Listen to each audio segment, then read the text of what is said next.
Welcome back. ખેડૂતો માટે ખુશીના સમાચાર સામે આવી રહ્યા છે। રાજકોટ માર્કેટિંગ યાર્ડમાં ડુંગળીના ભાવ ઉંચકાયા છે। ટ્રક ડ્રાઈવરોની હડતાલ સમેટાતા ડુંગળીના ભાવ ઉંચકાતા ખેડૂતો અને વેપારીઓમાં ખુશી જોવા મળી રહી છે। થોડા સમય પહેલા ડુંગળીના ભાવ 250 થી 300 રૂપિયા મળતા હતા, જેનો ભાવ હાલ 400 થી 500 રૂપિયાએ પહોંચ્યો છે। ડ્રાઈવરોની હડતાલ સમેટાયા બાદ 4500 બોરીઓની આવક થઈ હતી, જ્યારે પહેલા 30,000 થી 35,000 બોરીની આવક નોંધાઈ હતી।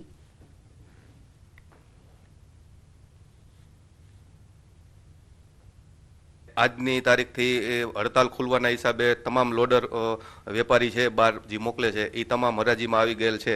એના હિસાબે જે 200 રૂપિયામાં ડુંગળી વેચાતી હતી એ 450 થી 500 રૂપિયા સુધી આજની તારીખમાં વેચાણ થયેલ છે। જે 10 દિવસ પહેલાં 25 થી 30,000 થી માંડીને 35,000 સુધી દાગીના આવક હતી, એની સામે અત્યારે 4 થી 4,500 દાગીનાની આવક જ છે। સૌરાષ્ટ્રના સૌથી મોટા ગણાતા ગોંડલ માર્કેટિંગ યાર્ડમાં નવા લસણની સિઝનનો પ્રારંભ થઈ ચૂક્યો છે। આજરોજ ગોંડલ માર્કેટિંગ યાર્ડ ખાતે લસણની 4 ગુણી આવક થતા હરાજીમાં મુહૂર્તના સોદાના 20 કિલોના ભાવ 3,150 રૂપિયા બોલાયા હોવાનું આવ્યું સામે। તો લસણની હરાજી બાદ ખેડૂતોને લસણના વેપારીઓનું મોં મીઠું કરાવવામાં આવ્યું। ઉલ્લેખનીય છે કે જાન્યુઆરી મહિનાના અંત સુધીમાં નવા લસણની સિઝન શરૂ થઈ જશે અને મોટા પ્રમાણમાં લસણની આવક શરૂ થવા પામશે।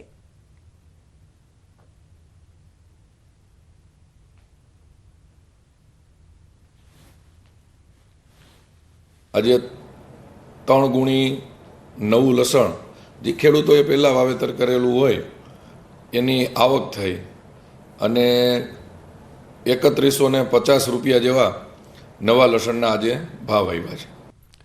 વડોદરાથી નીકળેલી 108 ફૂટ લાંબી અગરબત્તી અરવલ્લીના માલપુર પહોંચતા ભવ્ય સ્વાગત કરાયું।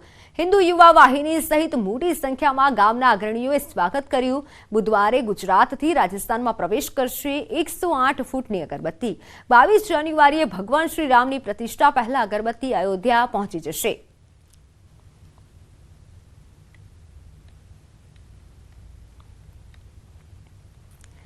એનડીડીબી આણંદ દ્વારા આણંદના અજરપુરાની હીરાબા પ્રાથમિક શાળામાં અમૂલ ફ્લેવર્ડ મિલ્ક વહેંચણી કાર્યક્રમ યોજાયો હતો। ગ્રામીણ વિસ્તારના બાળકો કુપોષણની સમસ્યાનો ભોગ ના બને અને બાળકોને પોષણક્ષમ દૂધ મળી રહે તે માટે ફ્લેવર્ડ મિલ્કનું વિતરણ કરવામાં આવ્યું। એનડીડીબી દ્વારા રાજ્યની 450થી પણ વધારે સ્કૂલોમાં આ ફ્લેવર્ડ મિલ્કનું વિતરણ કરવામાં આવ્યું હતું।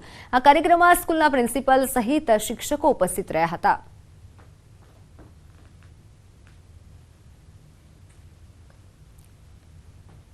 તો આ અજરપુરાની બંને સ્કૂલોમાં જેમાં લગભગ 550-600 છોકરાઓ ભણે છે, કુમાર અને કન્યાઓ બંને થઈને એમને અમે દરરોજ 200 ml ફ્લેવર્ડ મિલ્ક આપીશું વિટામિન 45 કરીને। એટલે આ પ્રોગ્રામ ચાલુ જ રહેશે। અજરપુરા સિવાય અમે બીજા પણ ઘણા બધા ગામોમાં આણંદની આજુબાજુ આ પ્રોગ્રામ ચલાવીએ છીએ અને પ્રોગ્રામ હંમેશા માટે ચાલુ રહેશે। તો સમાચારોમાં હાલ બસ આટલું જ। આપ જોતા રહો ન્યૂઝ સિટી ગુજરાતી। નમસ્કાર।